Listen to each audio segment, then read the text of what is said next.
Hey guys, it is Christmas and I am going to try to make a small pot of gumbo for me and Dante. We were under the weather, so we didn't go anywhere, and so I'm kind of using what I got. So I'm missing a few items, but I'm gonna make it do what it do. So that right there is about, what do you think, about a tablespoon, maybe a little bit more, of some grapeseed oil. I just want that little bit in there because I'm gonna add a whole stick of butter, because this is what I'm going to make my roux with, and I put that oil in there to keep that butter from burning. So I'm going to let that melt a minute, and when I come back, I'm going to add the flour. Okay, that butter has pretty much melted, and I'm going to add some of that flour.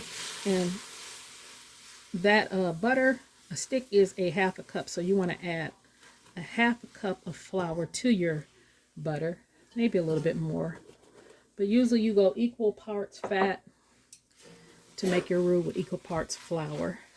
You don't want to rush it, so I do not have it on a high heat. I have it on a medium heat. Your roux is probably going to take about 15, 20, sometimes even 30 minutes. It depends on how dark you want your roux.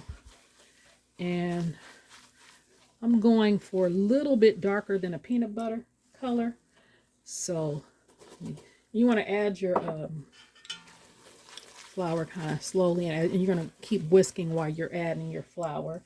So you add the rest of this flour, and you want to continuously stir this flour. The roux, they say, is the most important part. So I'm going to keep doing this, and I'll let you guys see it in stages. So you see, this has only been about a minute. I'll come back when I've been doing this probably about 5 or 10 minutes. Okay guys, this is about 10-12 minutes in, and this is the color we got. So I think I'm going to do it for about 5 or 6 more minutes to get it a little bit darker before I add the vegetables. Okay guys, this is what it looks like about 20 minutes in. So it was like a peanut butter color, about 10 or 12 minutes, and then 20 minutes in, it's like a milk chocolate. Now, if I go 10 more minutes, it'll be more like a dark chocolate. But I am happy with the milk chocolate color.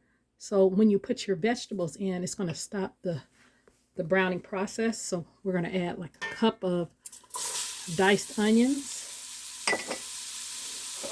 a cup of yellow peppers. You can use green, red, whatever color peppers you got, and then some celery, also another cup of diced celery.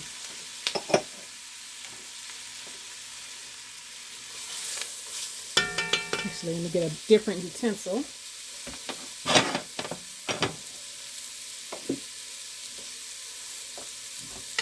Then I'm going to saute these a bit. So it's not going to brown anymore now that you put your vegetables in there. It's looking good. Cook these a couple minutes. Now remember, I told you guys there's a few things that I didn't have. I don't have any fresh parsley, so I am just going to use about 2 to 3 tablespoons of dried parsley. And kind of stir that up. And I use stewed tomatoes in this. You can use fresh, but I've always used stewed, it don't have to be stewed. It can be like diced tomatoes, whatever. But I was taught to use 1 can of stewed tomatoes. So I am going to, in any brand, it does not matter. I'm going to stir that up. Okay, it's coming along. Okay guys, now what I'm going to add now is some stock.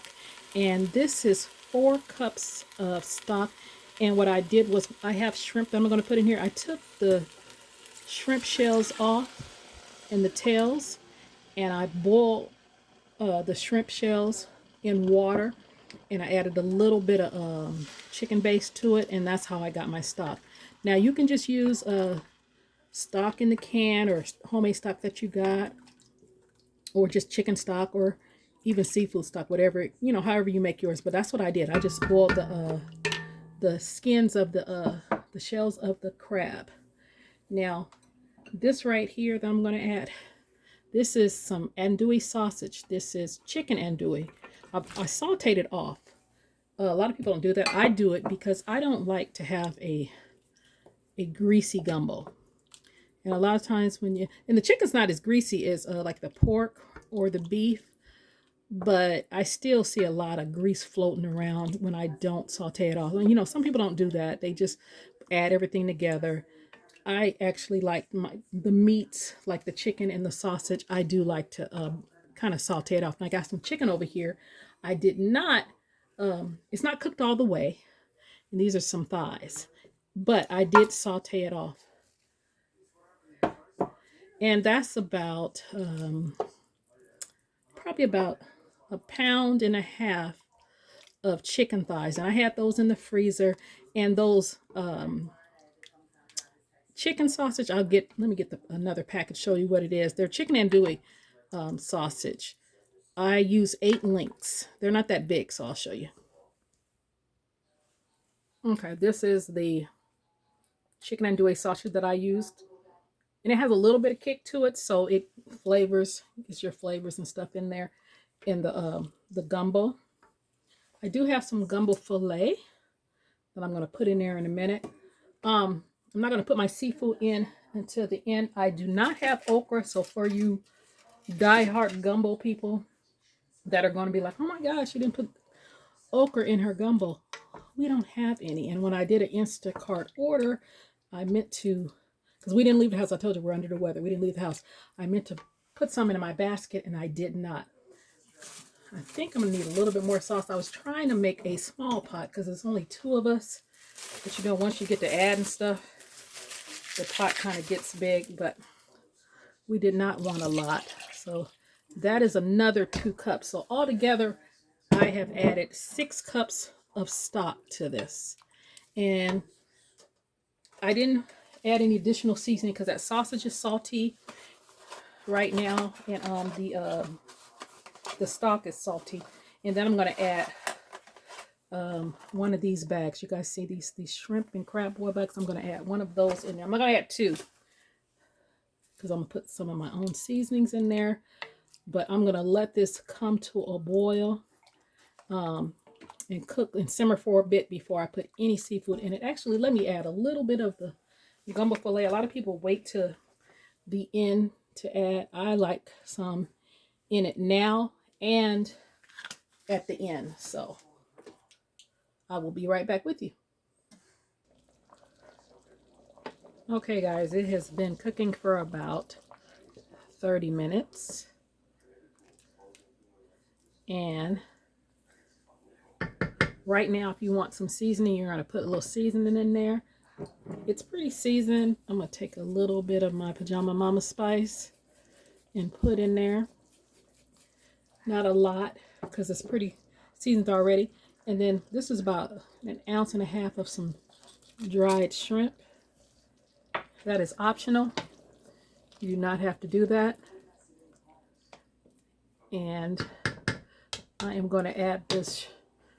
This is about 1 pound of raw shrimp right here. They're the 1620. And I have another pound of the 1620, but these are already cooked, so I'm going to wait to the last minute and put those in. And the reason why I put those dried shrimp in there is because I'm only going to put like 1 or 2 crab legs in there just to get the flavor from that shell. But those dried shrimp will get the flavor that I want in there too. So if I had a whole bunch of crab, because I don't feel like dealing with no crab, that's why I made it eater friendly. That's why I made with the chicken and everything. It's nothing's on the bone. I just want to be able to eat my gumbo in peace and not have to worry about no shells and no bones or anything. That's why I took the tails off the shrimp and everything. So I'm going to let those simmer for a minute because you know it only takes a couple minutes for that shrimp to get done. Then add the other shrimp. Then I have to take some out for somebody that does not eat crab that I'm going to give some to. And then I'm going to put the crab in there and then I'll be back. Okay, guys, I'm going to add this last bit of shrimp in there.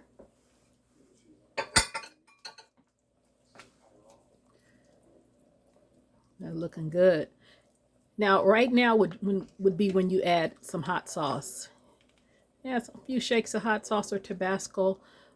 With that bag right here that I have in there and the andouille sausage, I find it has enough heat for me because I don't like real spicy. And so if need be, other people can put hot sauce on their individual. And I'm going to add a little bit more filet. That's gumbo filet.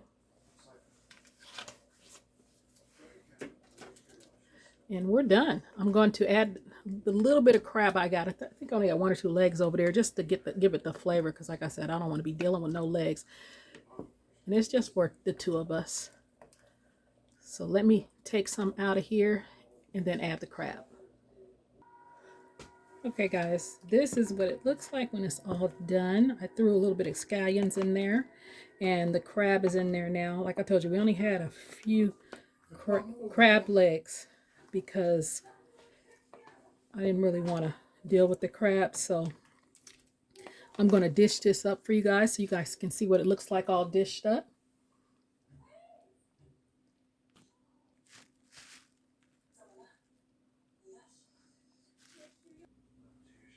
Okay guys, that's what it looks like when it's all served up. And that is Dante's plate. It's my husband's plate. I don't want any crap like I told you. This is mine. I'm going to try it for you guys. See how it tastes. Delicious. The broth. Oh my God. The roux makes such a difference. You guys got to make sure you guys are being patient with the roux. We try the sausage.